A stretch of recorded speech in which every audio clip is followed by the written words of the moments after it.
Sobat Jurnalis TV, di tengah perkembangan zaman yang semakin modern, upaya untuk terus melestarikan kebudayaan Indonesia masih terus dilakukan oleh masyarakat Betawi. Salah satu upayanya bisa dilihat dengan adanya Kampung Batik Betawi Trogong yang terletak di daerah Jakarta Selatan. Selain untuk melestarikan kebudayaan, hal ini bisa dijadikan kesempatan untuk meraup cuan. Dengan meningkatnya minat masyarakat terhadap kain batik tradisional, para pengrajin bisa mendapatkan penghasilan yang menguntungkan. Ikuti terus keseruannya di On Trip, menelusuri fakta, menjajaki dunia.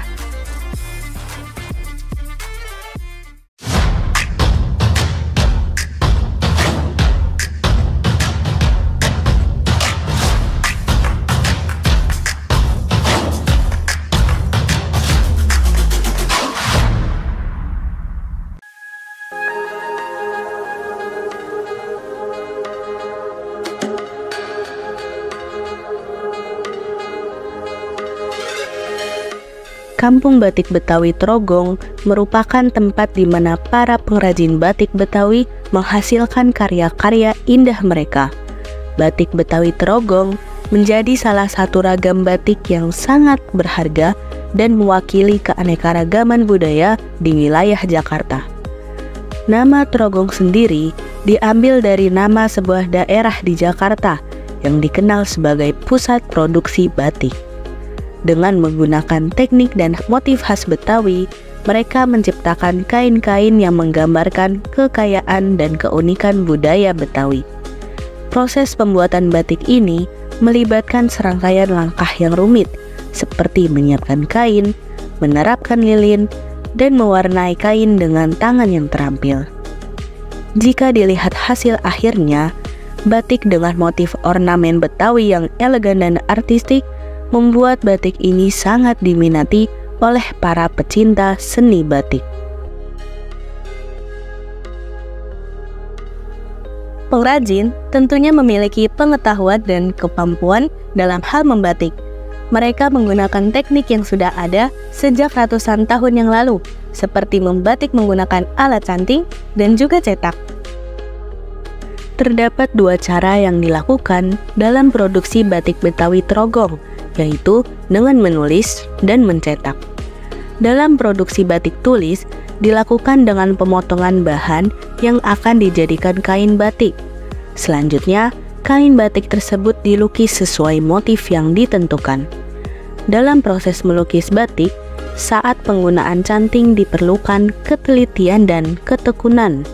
Berbeda dengan batik yang diproses dengan metode cetak, kain batik cukup distempel dengan alat khusus cap yang sudah memiliki motif tertentu. Kemudian, kain direndam agar warna kain lebih merata. Siti Lela selaku pengelola Kampung Batik Betawi Trogong memiliki motivasi mendirikan sanggar ini agar Trogong lebih dikenal dengan kerajinan batiknya. Motivasi saya mendirikan sanggar batik Betawi Trogong ini karena sebagai orang Betawi, saya ingin membuat kampung Betawi, kampung Trogong ini menjadi lebih dikenal karena ada kerajinan batiknya, bukan karena hal-hal yang lain. Karena memang sejak dulu di sini sudah banyak orang membatik dan kemudian batiknya itu hilang. Sehingga saat ini Trogong itu lebih dikenal dengan tempat-tempat seperti mall, ada yang berdekatan dengan Trogong, hotel maupun tempat-tempat lainnya. Jadi saya ingin Trogong itu lebih dikenal karena kerajinan batiknya. Keunikan batik Betawi Trogong dapat dilihat dari motif dan coraknya yang betul-betul berbeda dengan batik lainnya di Indonesia.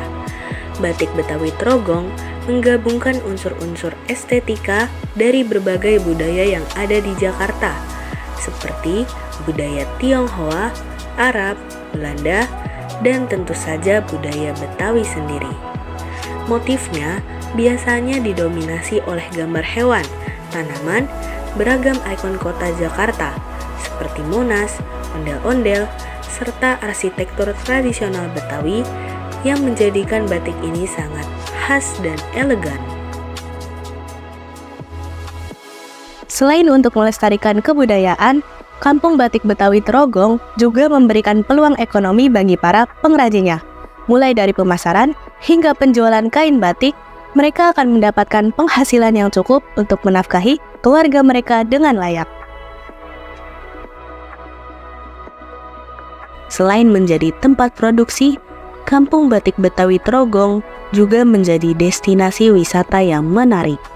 Masyarakat dan wisatawan dapat mengunjungi kampung ini untuk melihat langsung proses pembuatan batik, membeli produk batik asli Betawi, dan mengenal lebih dekat tentang seni dan budaya Betawi. Nutri selaku pengunjung mengakui bahwa bisnis batik Betawi Trogong dapat berpotensi menjadi sumber penghasilan yang menjanjikan apabila dilakukan peningkatan promosi, inovasi, serta kreativitas. Tentu ya kayak menurut saya bisa, karena selain budaya Betawi sekarang udah banyak ditinggalin. Sekarang kan udah banyak beralih ke budaya-budaya modern, ke barat-baratan. Dengan adanya tempat batik Trogong ini, menurut saya bisa jadi ladang penghasilan yang besar. Cuman mungkin perlu ditingkatin di promosi yang lebih luas lagi, terus kreativitas dan inovasi itu lebih ditingkatin lagi. Selain dukungan dari masyarakat lokal, pemerintah Kota Jakarta juga telah memberikan perhatian yang besar terhadap Kampung Batik Betawi Trogong.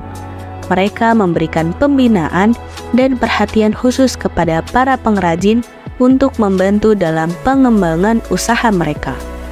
Dengan melestarikan seni dan budaya, Kampung Batik Betawi Trogong tidak hanya menjaga identitas budaya lokal, tetapi juga meningkatkan kesadaran masyarakat tentang keunikan dan pentingnya menjaga kebudayaan Betawi. Kampung Batik Betawi Trogong merupakan salah satu bentuk nyata untuk kita betapa pentingnya melestarikan kebudayaan Indonesia. Di era globalisasi seperti sekarang, warisan dan budaya merupakan suatu kebanggaan dan identitas tersendiri bagi suatu masyarakat. Semoga Kampung Batik Betawi Trogong bisa terus berkembang dan menjadikan pusat pengrajin batik yang terkemuka, dan bisa terus melestarikan kebudayaan batiknya hingga generasi mendatang. Jangan lupa untuk terus ikuti perkembangan update terbaru di akun Instagram dan TikTok @jurnalis_tv. Saya Melda Wulandari pamit, dan kita akan bertemu lagi di reportase selanjutnya. Sampai jumpa!